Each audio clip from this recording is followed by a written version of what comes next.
છેલ્લે આપણે એવું જોયેલું હતું કે હિસાબી પદ્ધતિઓ બે પ્રકારની છે, દેશી નામા પદ્ધતિ અને દ્વિનોંધી નામા પદ્ધતિ। જે પૈકી આપણે દ્વિનોંધી નામા પદ્ધતિ તરફ જવું છે અને દ્વિનોંધી નામા પદ્ધતિમાં હિસાબો તૈયાર કરવા માટે ત્રણ આધારો છે।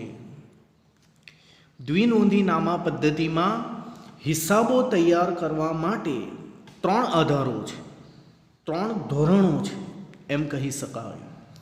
વેપારી ધોરણ, રોકડ ધોરણ, વેપારી ધોરણ, રોકડ ધોરણ અને ત્રીજું આ બંનેનું મિશ્ર ધોરણ। આ બંનેનું મિશ્ર ધોરણ કોઈ શિક્ષક પૂછે કે દ્વિનોંધી નામા પદ્ધતિ અનુસાર હિસાબો તૈયાર કરવા માટે કેટલા આધારો છે, એટલે કે કયા કયા ધોરણે હિસાબો તૈયાર કરી શકાય, તો એના ત્રણ જવાબ આવે, વેપારી ધોરણે, રોકડના ધોરણે, મિશ્ર ધોરણે।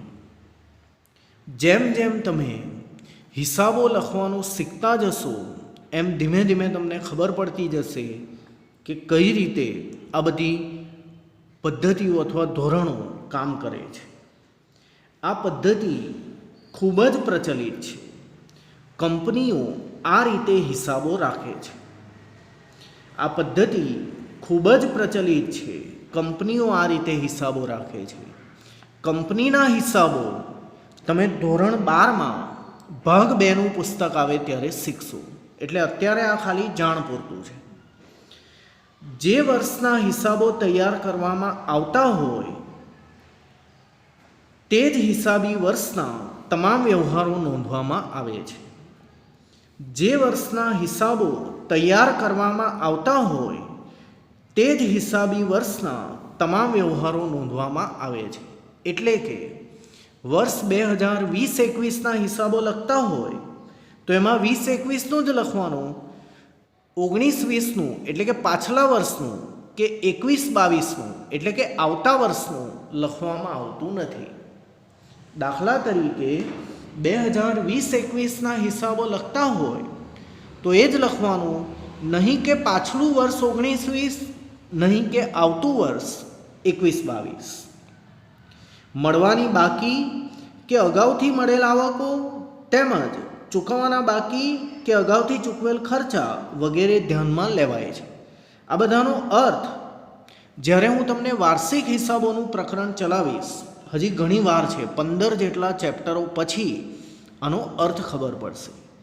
આમ અહીંયા હું આ જે કંઈ વાંચી જાઉં છું એ માત્ર સમજ પૂરતું છે, એમાંથી કંઈ પૂછાવાનું નથી, ઉપયોગી પણ નથી। એ ધીમે ધીમે તમને ખબર પડતી જશે।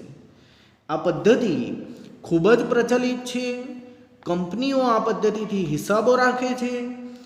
જે વર્ષના હિસાબો તૈયાર કરવામાં આવતા હોય તે જ હિસાબી વર્ષના તમામ વ્યવહારો નોંધાય છે, નહીં કે ગત વર્ષના કે આવતા વર્ષના।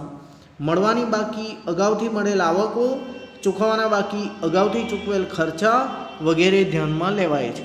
પરંતુ તમે તો આનો અર્થ જ નથી જાણતા, એ જાણવાની હજી ઘણી વાર છે। રોકડના ધોરણે આ પદ્ધતિનો ઉપયોગ મર્યાદિત પ્રમાણમાં થાય છે। આપણે જે કરીશું તે વેપારી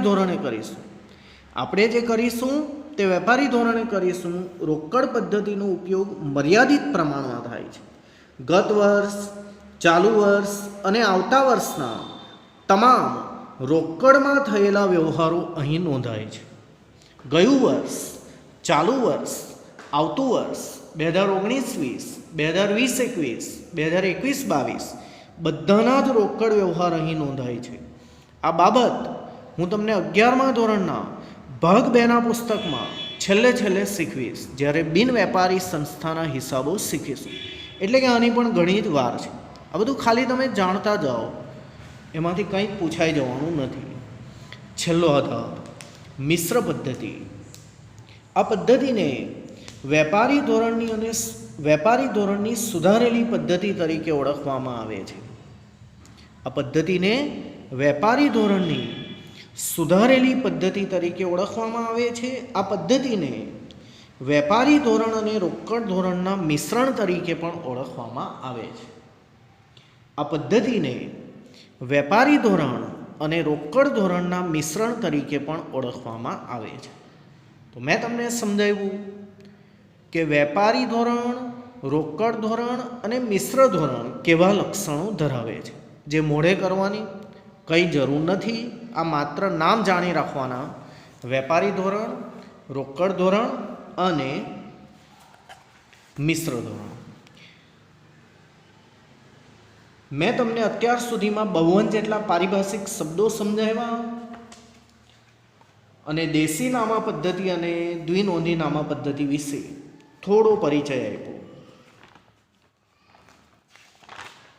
આ બધા જ ફોટોગ્રાફ મેં તમને મોકલાવેલા છે, એમાંથી તમારે વાંચન કરવાનું છે. જે વિદ્યાર્થી 4 ચેપ્ટર સુધી મારી સાથે રહેશે તેને નામાના મૂળ તત્વોમાં જરા પણ વાંધો આવવાનો નથી. શક્ય એટલી વધારે વાર તમે આ વિડીયો જોતા રહેજો, વાંચજો, સમજજો. હવે તમારી બધી વાત બરાબર. હિસાબો લખવા માટે દેશી નામા પદ્ધતિ છે, દ્વિનોંધી નામા પદ્ધતિ છે. દ્વિનોંધીમાં પણ પાછો વેપારી આધાર છે, રોકડ આધાર છે અને મિશ્ર આધાર છે. એમાંથી આપણે વેપારી આધારમાં જવાનું છે. પણ આ હિસાબો તૈયાર કરવાની કંઈ પ્રોસેસ તો હશે ને, કંઈ પ્રક્રિયા તો હશે ને, કંઈ તબક્કા તો હશે ને, કોઈ શ્રેણી તો હશે ને. હિસાબો કયા તબક્કામાં તૈયાર કરવામાં આવે છે? હું તમને એમ કહું કે તમારા ભણતરના તબક્કા, primary, secondary, higher secondary, graduation, post graduation, એમ ભણવાના જે તબક્કાઓ આવે, પ્રાથમિક, માધ્યમિક, ઉચ્ચતર માધ્યમિક, સ્નાતક, અનુસ્નાતક, એમ ભણવાના જે રીતે તબક્કા આવે એમ હિસાબો લખવાના પણ તો કંઈ તબક્કા આવતા હશે. હા, હિસાબો લખવાના તબક્કા છે. Number 1, voucher. વાઉચર એટલે શું એ મેં તમને શીખવ્યું. ધંધામાં થતા વ્યવહારોનો લેખિત કે દસ્તાવેજી પુરાવો એટલે વાઉચર. વાઉચર એટલે જાત જાતના બિલ, બેંકની પેઇન સ્લીપ, ખરીદીનું વાઉચર, વેચાણનું વાઉચર, દાન કર્યું હોય એની રસીદ વગેરે. એ વાઉચર પરથી વ્યવહારની ઓળખ કરવામાં આવશે.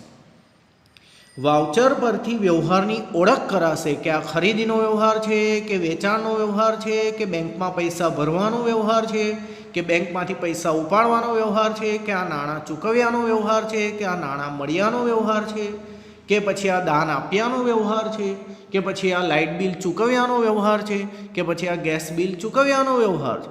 શેનો વ્યવહાર? એની ઓળખ વાઉચર પરથી કરાય છે. શેનો વ્યવહાર? એની ઓળખ વાઉચર પરથી કરાય છે. ત્યારબાદ વ્યવહારની નોંધ કરાય છે. વ્યવહારની નોંધ કરાય છે. નંબર 1, જો વ્યવહાર થયો હોય તો એનું વાઉચર છે, એટલે કે કાગળ છે, પુરાવો છે, બિલ છે. નંબર 1, જો વ્યવહાર થયો હોય તો તેનું વાઉચર છે. વાઉચર શેનું છે એ તમે પારખો, ઓળખો, તપાસ કરો અને ઓળખાઈ જાય તો એને નોંધો. ઓળખાઈ જાય તો એની નોંધ કરો. આમનોંધ નામના ચોપડામાં એની નોંધ કરીશું. આમનોંધ નામના ચોપડામાં એની નોંધ થઈ જાય પછી નેક્સ્ટ એની ખાતાવહી નામના ચોપડામાં ખતવણી કરીશું. આમનોંધમાં નોંધ થઈ ગયા બાદ તેની ખાતાવહી નામના ચોપડામાં અલગ અલગ ખાતામાં નોંધ કરીશું. એનાથી જે કંઈ બાકીઓ મળશે એના પરથી કાચું સરવૈયું તૈયાર કરીશું. એના પરથી જે કંઈ બાકીઓ મળશે એના પરથી કાચું સરવૈયું તૈયાર કરીશું અને આ કાચું સરવૈયું અને હવાલા પરથી વાર્ષિક હિસાબો બનાવીશું. કાચું સરવૈયું અને હવાલા પરથી વાર્ષિક હિસાબો બનાવીશું. આ તમારા આગામી પ્રકરણોના નામ છે. આમનોંધનું પ્રકરણ, ખાતાવહી અને ખતવણીનું પ્રકરણ, કાચા સરવૈયાનું પ્રકરણ અને વાર્ષિક હિસાબોનું પ્રકરણ. આ તો લગભગ 15મું જેટલું ચેપ્ટર છે. એટલે આ બધા નામ તમે જાણો. આ બધું હું તમને વિસ્તારપૂર્વક આગામી પ્રકરણોમાં શીખવીશ. આ બધા પ્રકરણના નામ છે. આમનોંધ, ખાતાવહી અને ખતવણી, કાચું સરવૈયું અને વાર્ષિક હિસાબો. સમય જતો જાય તેમ તેમ હું તમને શીખવતો જઈશ. તો હિસાબો લખવાના તબક્કા છે: વાઉચર, વ્યવહારની ઓળખ, વ્યવહારની નોંધ, ખાતા વહીમાં ખતાવણી, કાચું સરવૈયું, વાર્ષિક હિસાબો, વાઉચર, વ્યવહારની ઓળખ, વ્યવહારની નોંધ, ખાતા વહીમાં ખતાવણી, કાચું સરવૈયું અને વાર્ષિક હિસાબો. એની સમજણ નીચે આપેલી છે, જેને મેં તમને અહીંયા સમજાવી એ જ અહીંયા બધી લખેલી છે. તેથી મારે સમજાવવાની જરૂર નથી. જેવો જ તમે નેક્સ્ટ ફોટોગ્રાફ જોશો આ ચેપ્ટર પૂરું થઈ જશે. 26 પાના આ ચેપ્ટરમાં મોકલેલા છે. આ ચેપ્ટર પૂરું થઈ જશે. પરંતુ તમે જાણો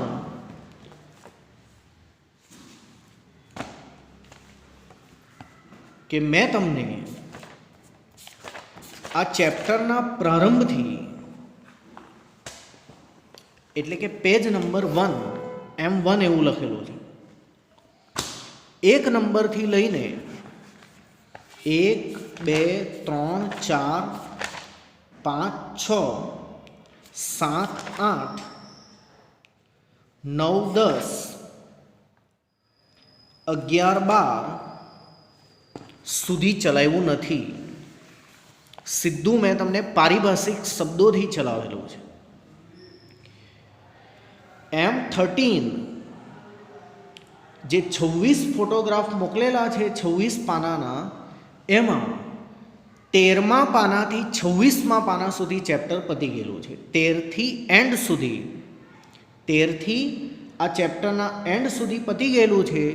હવે હું તમને આગળના 12 પાના સમજાવીશ.